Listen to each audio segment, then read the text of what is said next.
So how did I get involved with Facebook marketing? It's a question that I ask myself often, but it all started here.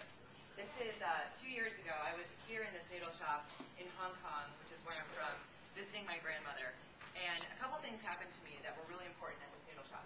The first one is that in 2007, most people on Facebook were still in college. It was still the younger population, and it was largely U.S. And at the time, I'd been in Hong Kong for 2 weeks, and my grandmother doesn't speak any English, so we hadn't spoken English for 2 weeks. But all of a sudden, in the middle of our meal, I heard these two older gentlemen in the corner of the diner start talking about Facebook in Cantonese. And I was floored, because it felt like the wrong demographic, the wrong geography, and the wrong language to be hearing about it. But that was the moment when I realized that Facebook, there was something really universally appealing there.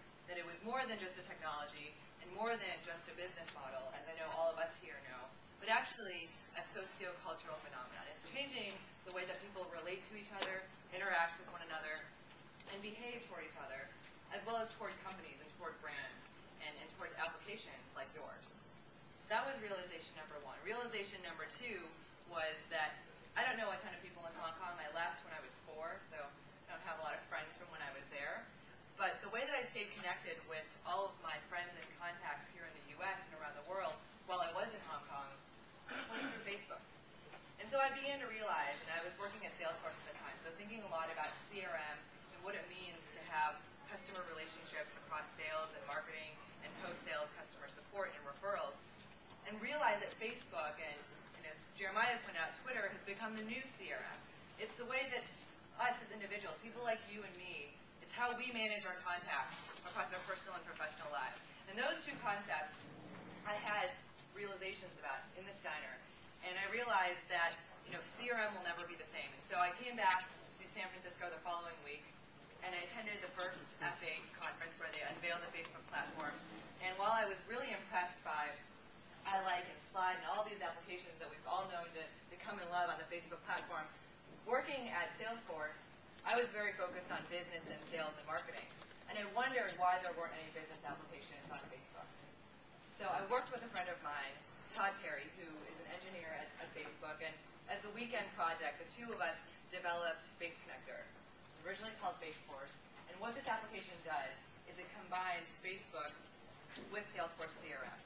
So I'll show you that a little bit later, but I think that kind of helped, along with many others in the industry, helped spur this moment of social CRM that we're seeing, where Facebook and Twitter and LinkedIn are really being used by salespeople and marketers and PR individuals across a variety of different industries.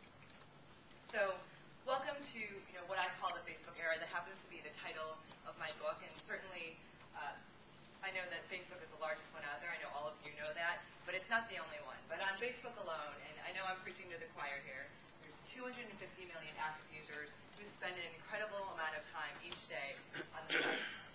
And I think Twitter just hit 45 million. Just keeps growing. And so the message that we're telling a lot of marketers, and you'll hear this during the panel, in case any of you are in the business of selling to brands or marketing to larger companies, is that they need to be where their audience is. And they need to communicate through the channels preferred by their audience.